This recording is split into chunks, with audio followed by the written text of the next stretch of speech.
Hello friends, ನಮಸ್ಕಾರ. ಸುಗುಣ Jain YouTube ಚಾನಲ್ಗೆ ಸ್ವಾಗತ. ನಾನು ನಿಮ್ಮ ಪ್ರೀತಿಯ ಸುಗುಣ. ಯಾರೆಲ್ಲ ನನ್ನ ಚಾನಲನ್ನು ಸಬ್ಸ್ಕ್ರೈಬ್ ಮಾಡ್ಕೊಂಡು ವಿಡಿಯೋ ನೋಡ್ತಿದ್ರು ಅವರೆಲ್ಲರಿಗೂ ಕೂಡ ಥ್ಯಾಂಕ್ ಯು. ಹಾಗೆಯೇ ಯಾರೆಲ್ಲ ನನ್ನ ಚಾನಲನ್ನು ಇನ್ನೂ ಸಬ್ಸ್ಕ್ರೈಬ್ ಮಾಡದೆ ವಿಡಿಯೋ ನೋಡ್ತಿದ್ರು ಪ್ಲೀಸ್ ಸಬ್ಸ್ಕ್ರೈಬ್ ಮಾಡ್ಕೊಳ್ಳಿ. ಇಷ್ಟವಾದರೆ ಫ್ಯಾಮಿಲಿ ಫ್ರೆಂಡ್ಸ್ಗೆ ಶೇರ್ ಮಾಡಿ. ಇವತ್ತೊಂದು ನಾನು ಹೆಲ್ದಿಯಾದಂಥ ರೆಸಿಪಿಯೊಂದಿಗೆ ಬಂದಿದ್ದೇನೆ. ಹೌದು, ಹಾಗಲಕಾಯಿ ರೆಸಿಪಿಯನ್ನು ಮಾಡಿ ತೋರಿಸ್ತಾ ಇದ್ದೇನೆ. ಕಹಿ ಅಂತ ಅನ್ನಿಸ್ಬೋದು ಕೇಳುವಾಗಲೇ, ಬಟ್ ನಾನು ಮಾಡೋ ರೀತಿ ಮಾಡಿ ನೋಡಿ. ಖಂಡಿತವಾಗ್ಲೂ ಕಹಿ ಇರೋದಿಲ್ಲ. ಹಾಗಂತ ಫುಲ್ ಕಹಿ ಇರೋದೇ ಇಲ್ಲ ಅಂತಲ್ಲ. ಹಾಗಲಕಾಯಿ ಅಂದಮೇಲೆ ಸ್ವಲ್ಪನಾದರೂ ಕಹಿ ಅಂಶ ಇದ್ದೇ ಇರುತ್ತೆ. ತೊಂದರೆ ಇಲ್ಲ, ಟೇಸ್ಟ್ ಕೂಡ ಚೆನ್ನಾಗಿರುತ್ತೆ. ಇದರಿಂದ ತುಂಬ ಹೆಲ್ತ್ ಬೆನಿಫಿಟ್ಸ್ ಇದೆ. ನಿಮಗೆ ಗೊತ್ತಿರೋ ಹಾಗೆ ಇದು ಮಧುಮೇಹವನ್ನು ಕಂಟ್ರೋಲ್ ಮಾಡುತ್ತೆ, ತುಂಬ ಒಳ್ಳೆಯದು. ಹಾಗಾಗಿ ನಾನು ಹಾಗಲಕಾಯಿಯ ಒಗ್ಗರಣೆ ಬಜ್ಜಿಯನ್ನು ಮಾಡಿ ತೋರಿಸ್ತಾ ಇದ್ದೇನೆ. ನೀವು ಕೂಡ ಟ್ರೈ ಮಾಡಿ. ಹಾಗಾದರೆ ಅದಕ್ಕೆ ಏನೇನು ಇಂಗ್ರೀಡಿಯೆಂಟ್ಸ್ ಬೇಕು ಅಂತೇಳಿ ನೋಡ್ಕೊಂಡು ಬರೋಣ ಬನ್ನಿ. ಓಕೆ, ನಾನಿಲ್ಲೆರಡು ಹಾಗಲಕಾಯನ್ನು ತೊಗೊಂಡಿದ್ದೇನೆ.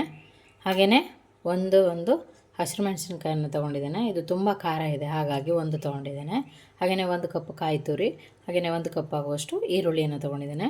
ಮೊದಲನೇದಾಗಿ ನಾವು ಈ ಹಾಗಲಕಾಯಿಯನ್ನು ನಾವು ಸುಟ್ಕೊಳ್ಬೇಕು. ಸ್ವಲ್ಪ ಬೆಂಕಿಯಲ್ಲಿ ಸುಡಬೇಕು. ಇದನ್ನು ಕೆಂಡದಲ್ಲಿ ಸುಟ್ಟರೆ ತುಂಬ ಟೇಸ್ಟ್ ಆಗುತ್ತೆ. ಬಟ್ ಇಲ್ಲಿ ಒಲೆಯಲ್ಲಿ ಸುಟ್ಟರೆ ಕೆಂಡದಲ್ಲಿ, ಬಟ್ ಒಲೆ ಇಲ್ಲ. ಹಾಗಾಗಿ ನಾನು ಇದೇ ಗ್ಯಾಸ್ ಒಲೆಯಲ್ಲೇ ಸುಡ್ತಾಯಿದ್ದೇನೆ. ಗ್ಯಾಸ್ನಲ್ಲೇ ಇದನ್ನು ಸುಟ್ಕೊಳ್ತಾ ಇದ್ದೇನೆ. ಮೊದಲನೇದಾಗಿ ಓಕೆ, ನಾನು ಈ ರೀತಿಯಾಗಿ ಇದರಲ್ಲಿ ಇದೆರಡನ್ನು ಚೆನ್ನಾಗಿ ಎರಡು ಸೈಡು ಫುಲ್ಲು ಇದನ್ನು ಚೆನ್ನಾಗಿ ಸುಟ್ಕೊಳ್ತಿದ್ದೇನೆ. ಯಾವುದಾದ್ರೂ ಅಷ್ಟೇ ಒಲೆಯಲ್ಲಿ ಅಥವಾ ಕೆಂಡದಲ್ಲಿ ಮಾಡಿದಷ್ಟು ರುಚಿ ಬರೋದಿಲ್ಲ. ಓಕೆ, ಇದೀಗ ಆಗಿದೆ. ನಾನು ಆಫ್ ಮಾಡ್ತಿದ್ದೇನೆ. ಅಂದರೆ ನಾವು ಕೆಂಡದಲ್ಲಿ ಬೇಯಿಸಿದಾಗ ಇಷ್ಟು ಕಪ್ಪಾಗೋದಿಲ್ಲ. ನಾವು ಸ್ವಲ್ಪ ಕೆಂಡ ಮತ್ತು ಸ್ವಲ್ಪ ಬಿಸಿ ಬೂದಿಯನ್ನು ಮುಚ್ಚಿಟ್ಟಾಗ ಅದು ಚೆಂದ ಬೇಯುತ್ತೆ. ಈ ಥರ ಕಪ್ಪಾಗೋದಿಲ್ಲ. ಬಟ್ ಇದು ಸ್ವಲ್ಪ ಕಪ್ಪಾಗಿದೆ. ನಾನೇನು ಮಾಡ್ತೀನಿ ಅಂದರೆ ಮೇಲೆ ಸ್ವಲ್ಪ ಇದನ್ನು ಹಾಗೆ ವಾಶ್ ಮಾಡಿಬಿಡ್ತೇನೆ. ಮೇಲ್ಗಡೆ ಸ್ವಲ್ಪ ಕಪ್ಪೆಲ್ಲ ಹೋಗೋ ಹಾಗೆ, ಮಸಿ ಹೋಗೋ ಹಾಗೆ ವಾಶ್ ಮಾಡ್ಕೊಂಡು ಬರ್ತೇನೆ.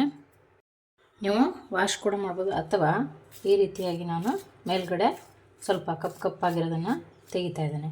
ನಾನು ಇದನ್ನು ಒಳಗಡೆ ಇರೋ ಬೀಜವನ್ನು ತೆಗೆದು ಚಿಕ್ಕದಾಗಿ ಈ ರೀತಿಯಾಗಿ ಪೀಸ್ಗಳನ್ನು ಮಾಡ್ಕೊಳ್ತಿದ್ದೇನೆ. ಎಲ್ಲವನ್ನು ಇದೇ ರೀತಿಯಾಗಿ ಕಟ್ ಮಾಡಿಕೊಳ್ಬೇಕು. ತುಂಬ ಚೆನ್ನಾಗಾಗತ್ತೆ ಇದು.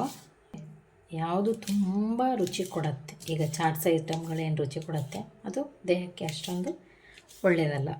ಬಟ್ ಕೆಲವೊಂದು ಐಟಮ್ಗಳು ನಮಗೆ ಇಷ್ಟ ಆಗಲ್ಲ ತಿನ್ನಲಿಕ್ಕೆ, ಟೇಸ್ಟ್ ಇರೋದಿಲ್ಲ. ಬಟ್ ಅದರಲ್ಲಿ ತುಂಬ ಹೆಲ್ತ್ ಬೆನಿಫಿಟ್ಸ್ ಇರುತ್ತೆ, ಹೌದಲ್ವಾ?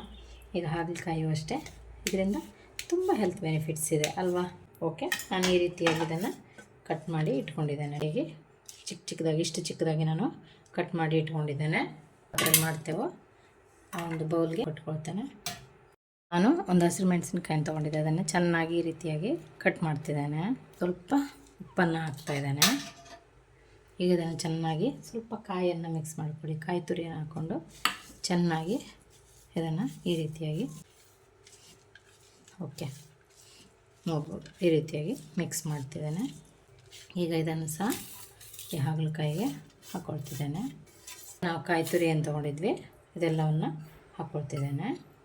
ಚೆನ್ನಾಗಿ ಇದನ್ನು ಕೈಯಲ್ಲೇ ಮಿಕ್ಸ್ ಕೊಡಿ. ಕಹಿ ಅಂಶ ಹೋಗಲಿ ಅನ್ನೋ ಕಾರಣಕ್ಕೆ ನಾನು ಸ್ವಲ್ಪ ಜಾಸ್ತಿ ಕಾಯಿ ತುರಿಯನ್ನು ಹಾಕಿದ್ದೇನೆ. ಚೆನ್ನಾಗಿ ಮಿಕ್ಸ್ ಮಾಡಿ ಈಗ ಈರುಳ್ಳಿಯನ್ನು ಏನು ಕಟ್ ಮಾಡಿ ಇಟ್ಕೊಂಡಿದ್ದೆ ಇದನ್ನು ಹಸಿಯಾಗಿ ಈ ರೀತಿಯಾಗಿ ಹಾಕಿ ಮತ್ತೆ ಚೆನ್ನಾಗಿ ಮಿಕ್ಸ್ ಕೊಡಬೇಕು. ಒಗ್ಗರಣೆಯನ್ನು ಮಾಡ್ಬೋದು. ನಾನು ಒಗ್ಗರಣೆಯನ್ನು ಮಾಡ್ತಾಯಿಲ್ಲ, ಇಷ್ಟೇ, ಇದನ್ನೇ ಹೀಗೇ ಮಾಡ್ತಾಯಿದ್ದೇನೆ. ನಿಮಗೆ ಉಪ್ಪು ಖಾರ ಸಾಕಾಗಲಿಲ್ಲ ಅಂದರೆ ಮತ್ತೆ ಆ್ಯಡ್ ಮಾಡಿಕೊಳ್ಬೋದು. ಓಕೆ, ಹಾಗಲಕಾಯಿಯ ಒಗ್ಗರಣೆ ಬಜ್ಜಿ ರೆಡಿಯಾಗಿದೆ. ನೀವು ಕೂಡ ಮನೆಯಲ್ಲೇ ಟ್ರೈ ಮಾಡಿ ಹೇಗಾಗಿದೆ ಅಂತ ಕಮೆಂಟ್ನಲ್ಲಿ ತಿಳಿಸಿ. ಇನ್ನೊಂದು ಹೊಸ ರೆಸಿಪಿಯೊಂದಿಗೆ ನಿಮ್ಮನ್ನು ಭೇಟಿ ಆಗ್ತೇನೆ. ಅಲ್ಲಿವರೆಗೂ take care, bye, thank you.